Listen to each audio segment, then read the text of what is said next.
하이델베르크 요리 문답, 우르시누스가 기록한 이 하이델베르크 요리 문답은 세 개의 큰 내용을 담고 있습니다. 첫째는 인생의 비참함, 하나님의 말씀을 거역하고 하나님께 대항하여 하나님께 반역한 인생은 죽음으로 끝나는 처참한 존재가 되었다는 것입니다. 미저리라고 표현하는 이 인생의 비참함을 깨닫는 것에서부터 하이델베르크 요리문답은 시작합니다. 그럼 죄 아래 갇힌 죽음으로 치닫는 이 비참함에서 어찌 우리는 구속을 얻는가? 사도 신경을 강해하는 인생의 구속, 곧 딜리버런스를 하이델베르크 요리문답은 핵심 두 번째 큰 내용으로 담고 있습니다. 구속받은 우리 인생은 어떻게 하나님께 처신하며 살 것인가가 세 번째입니다. 감사하며 주의 백성으로 살아야 한다. 그래티튜드입니다. 이 감사의 내용은 십계명과 주기도입니다. 자, 그 하이델베르크 요리 문답 우르시누스의 가르침 18번째 주일은 하늘에 오르신 주에 대해 가르칩니다. 하늘에 오르신 주, 예수 그리스도가 하늘에 오르셨다는 말로 당신은 무엇을 고백합니까? 하이델베르크 요리 문답 제 18주일 46번째 질문 답. 그리스도는 제자들이 보는 가운데에서 땅에서 하늘로 오르셨고 우리의 유익을 위하여 거기에 계시며 장차 살아있는 자들과 죽은 자들을 심판하러 다시 오실 것입니다. 오늘 제가 잡은 본문은 히브리서 9장입니다. 히브리서 9장은 그리스도께서는 참것의 그림자인 손으로 만든 성소, 다른 말로 성전이 생기기 전에는 성막하는, 또 그것이 생기기 전에는 제단은 무엇을 상징합니까? 그 전에 아브라함이 이삭을 희생제물로 바치라 하신 하나님의 말씀을 듣고 예루살렘 모리아산, 역대하 3장 1절이 지칭하는 것처럼 예루살렘 모리아산으로 가서 이삭을 바칩니다. 이 어찌 우리가 알 수 있습니까, 이것을? 그러나 아브라함은 이렇게 믿었습니다. 그래, 하나님께서 낳을 수 없는 우리 내외에게 아들을 주셨는데 하나님이 가져가신다면 주신 분이 그분이시니까 다시 살려내시리라 믿었단 말입니다. 그러므로 유럽 네덜란드의 성경화가 렘브란트는 이 아브라함의 이삭 제사를 16세기 렘브란트가 16세기 사람입니까? 17세기 사람입니까? 이것을 1년 간격을 두고 2개씩이나 다시 그립니다. 아브라함의 이삭 제사. 그때 천사가 날개를 치면서 내려와서 아브라함의 손을 딱 잡아서 아브라함의 손에서 칼을 떨어뜨리는 장면을 그립니다. 이삭은 옷을 벗고 중요 부위만 가리고 그 위에 누워 있습니다. 하나님이 말리시고 아브라함의 믿음을 받으시며 이삭 대신 금방까지 제물이었던 이삭이 수풀에 걸린 짐승을 끌어와서 대신 아버지와 함께 서서 대제사장으로 그 제사를 완료합니다. 그러므로 이스라엘 백성은 이 아브라함의 이삭 제사를 본받아 지속적으로 짐승을 잡아 피를 흘림으로 자신들의 죄를 씻고 하나님께 나아가 당당히 서는 연습을 1500년 이상 하게 된 것입니다. 피 흘림이 없은즉 죄사함이 없다. 그러함으로 제사장은 하나님께 나아가서 피를 뿌려 모든 성전의 기구들을 거룩하게 했고 깨끗하게 했고, 그리고 짐승을 잡아 피를 흘림으로 하나님께 제사했습니다. 제사장이 하는 일은 조용히 그 율례와 규례대로 그 일을 치르는 것입니다. 피를 뿌리고 짐승을 태우고 잡고 진설병 떡을 진설하고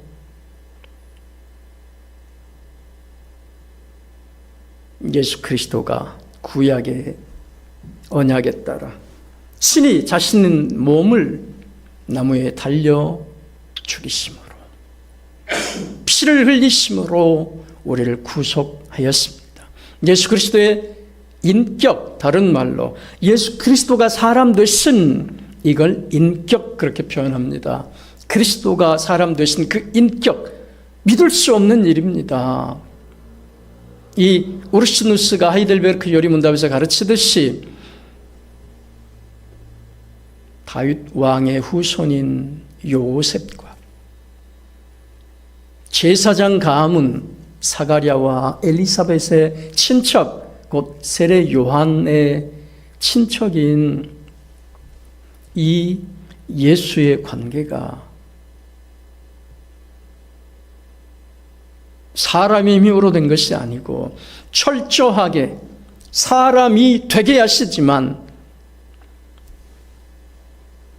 마리아의 자궁 안에서 예수를 성령이 친히 철장으로 막으심으로 죄가 전혀 범접할 수 없도록 예수를 성령으로 잉태하여 낳게 하십니다. 이것이 그리스도의 인성입니다. 인카네이션, 임마누엘입니다.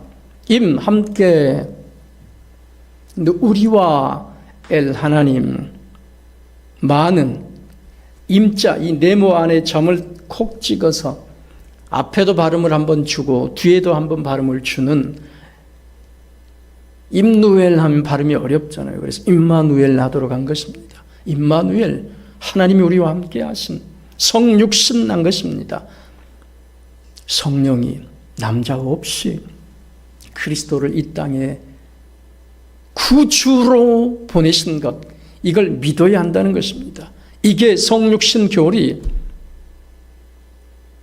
그리스도의 인격입니다. 그리고 나무에 달려 죽고 부활하심이 그리스도의 구속 사역입니다. 예수 그리스도에 대한 이 두 가지를 믿어야 그리스도에 대한 올바른 믿음을 갖는 것입니다. 믿을 수 없는 일이잖아요. 남자 없이 어떻게 성령으로 태어난단 말입니까? 예수 그리스도가 나무에 달려 죽으심으로 구약을 완료하시고 친히 자신의 피를 흘려 죽으셨습니다.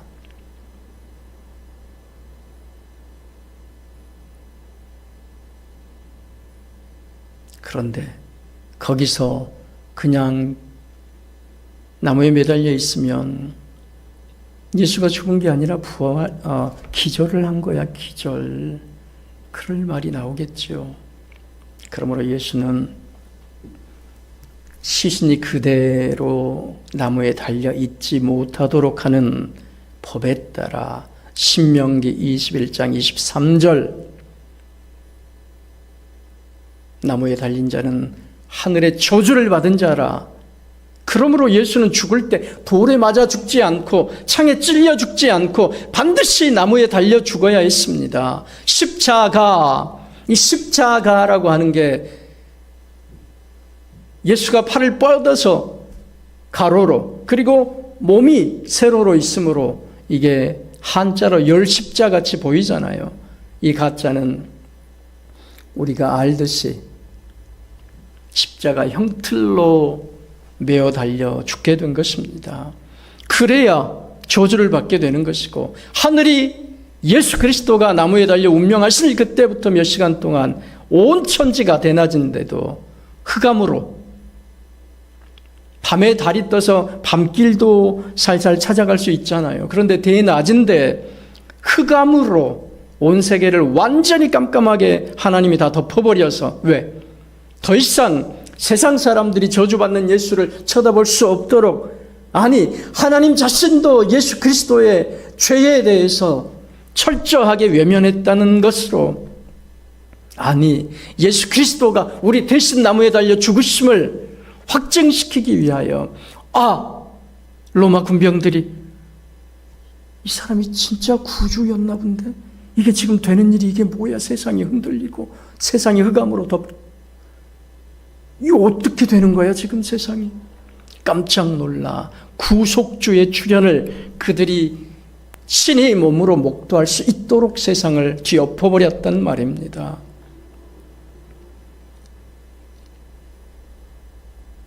그 시신을 그대로 달려 투기할 수 없으므로 언약을 이루시기 위해서 아리마대 지방에서 내려온 요셉, 사내들인 공회, 오늘날로 말하면 국회의원인 사람의 손길, 그리고 그 사람은 예루살렘에서 유능한 자고 부요한 자며 인정을 받고 많은 사람들로부터 존경과 존중을 한몸에 받던 사람입니다.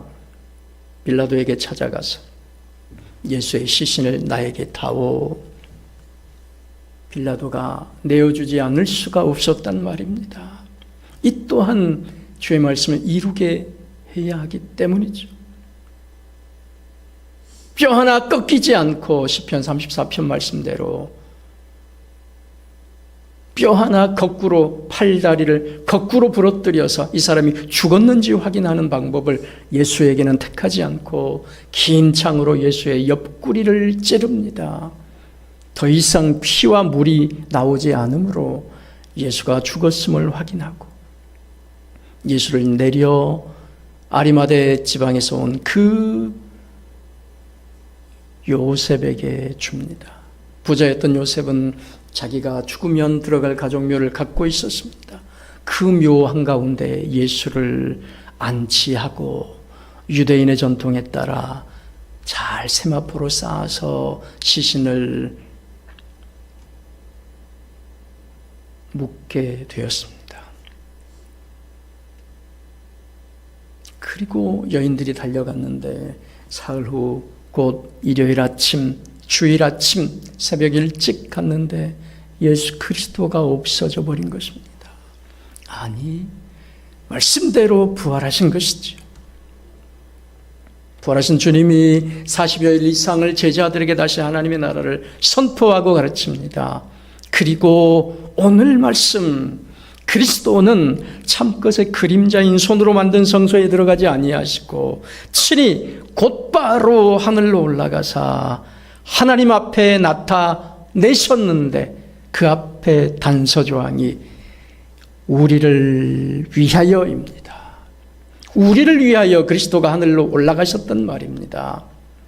승천하신 주님, 하늘에 오르신 주님이 왜 우리를 위하여 뭐 하려고 하나님 앞에 나타나서 주님, 제가 주의 구원을 다 이루었습니다. 그리고 자신의 몸을 하나님께 나타내 보이시고 하나님의 얼굴 앞에 창으로 찔린 자신의 몸을 나타내 보입니다. 친히 어린 양이 되셔서 사가랴와 엘리사벳의 아들이었던 세례 요한, 보라 하나님의 어린 양이로다. 예수가 오실 때 그렇게 고백했습니다. 세례 요한의 엄마 엘리사벳은 자기보다 나이 어린 마리아, 자기의 친족이 자기에게 왔을 때 오 구세주의 어머니가 나에게 오시는도다. 이 감당할 수 없는 이 영광과 죄스러움과 기쁨을 무엇으로 표현할까 하고 노래했습니다. 마리아는 주여 여종입니다. 주님의 구원을 내 태에서 이루어 주십시오 하고 감사하며 감격했습니다. 세례 요한의 말처럼 예수는 어린 양이 되어서 자신을 기꺼이 이삭처럼 일절 반항 없이 죽음으로 내몰았습니다. 하나님이 자신의 사랑하는 아들을 죽일 때 얼마나 그 고통이 처참했겠습니까? 말씀에 따르면 아브라함은 이삭을 죽여 제사하고 내려오는 그 모리아산에서 눈이 멀었다고 전해집니다. 예수 그리스도가 나무에 달려 운명하실 그때 온 세상은 흑암에 뒤덮였고 하나님은 예수에 대해서 눈을 감고 돌아앉았습니다. 차마 감당할 수 없음. 1500년 이상 연습했던 그 양을 죽이는 방식을 친히 예수 그리스도가 어린 양이 되셔서 나무에 달려 죽으심으로 우리 대신 대속하셨단 말입니다. 대속하신 주님은 그것으로 끝나지 않습니다. 그렇게 끝나면 예수도 한낱 예수도 자신의 죄 때문에 죽었구나 알 것입니다. 그러나 예수는 무덤 문을 박차고 살아나셔서 예수 다시 사셨네. 다시 예수 사셔서 하늘에 오르십니다. 왜? 오늘 히브리서 9장 24절 뒤쪽에 보면 우리를 위하여 하나님 앞에 나타나시고 예수의 구속의 완성을 위하여 하나님 앞에 나타나셨단 말입니다. 사도 바울도 예수님의 친인척이며 가장 예수를 잘 안다는 사도 요한도 말하지 못하는 말을 오늘 지금 히브리서의 저자는 말하고 있습니다. 이 히브리서의 저자가 누구인지 잘 모릅니다. 성경에 가르쳐주지 않았기 때문에. 그런데 사도 바울도 사도 요한도 말하지 못하는 것을 지금 얘기하고 있습니다. 하나님 앞에 나아가 하나님의 얼굴 앞에 자신의 몸을 보이시고 그리고 내가 다 구속을 완성했습니다. 주님? 그럼 뭐 해야 합니까? 하나님께로부터 구속 완료의 확증을 받고 도장을 받고 성령을 아버지와 아들로부터 받아 우리 교회에 뿌리시고 우리 심장에 뿌리셔서 알로스 파라클레토스, 다른 보혜사, 헤테로스 파라클레토스가 아닙니다. 알로스 파라클레토스, 어너더 파라클레토스입니다. 디퍼런트 파라클레토스가 아니에요. 다른 말로 예수 그리스도가 보혜사이십니다. 우리 인생과 함께 거하시는 하나님 임마누엘이시지요.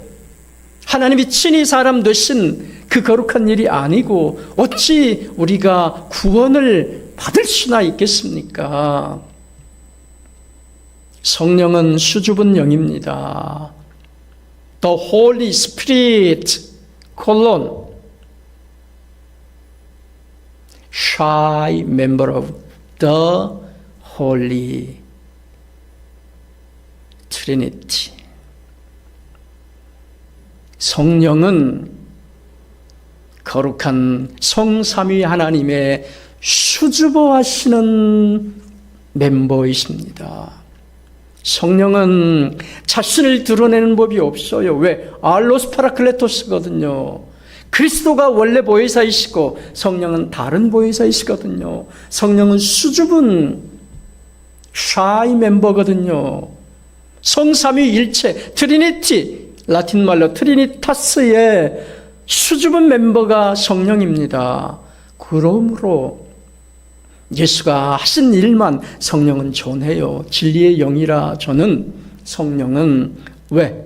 예수가 구속을 이루셔서 하나님께 자신을 보이시고 성령을 받아 우리 마음판에 뿌리시고 교회를 세우시는 것입니다. 이 일을 위하여, 우리를 위하여 하나님 앞에 자신을 나타내셨다고 히브리서 9장 24절은 천명하고 있습니다. 사도 바울도 말하지 못한 일, 사도 요한도 말하지 못한 일을 지금 이 히브리서 저자가 누구인지도 모르는데 무명시인데 오리게네스의 말처럼 하나님 앞에 가서야 이 히브리서를 누가 썼는지 알게 될 것입니다. 바나바인지 또 다른 사람인지 아볼로인지 아니면 또 다른 사람인지 우리가 다 알 수 없지만 중요한 것은 구속을 완성하고 하나님께로부터 그 증거로 성령을 받아 우리 마음판과 교회에 뿌리셔서 이 성령의 역사로 다음에 또 배우게 되겠지만 복음을 전파할 때 성령께서 우리 곁에 붙으셔서 그 사람의 마음을 보드랍게 하시고 부드럽게 하시며 강하지 않게 만드셔서 이 말씀 복음 전파가 그 심령 골수를 쪼개고 그들을 돌이켜 하나님의 백성으로 삼게 하는 일로 성령을 보내신 것입니다. 여러분 얼마나 현대인들이 똑똑합니까? 저도 마찬가지입니다. 젊었을 때 목사님께 물어보면 답변을 못해요. 그래서 젊을 때 얼마나 뱅뱅뱅뱅 돌았는지를 몰라요.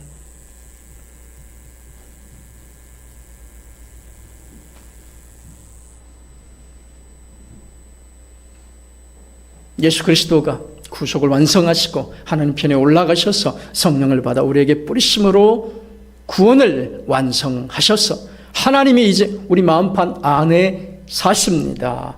믿습니까? 답변을 요구합니다. 아멘.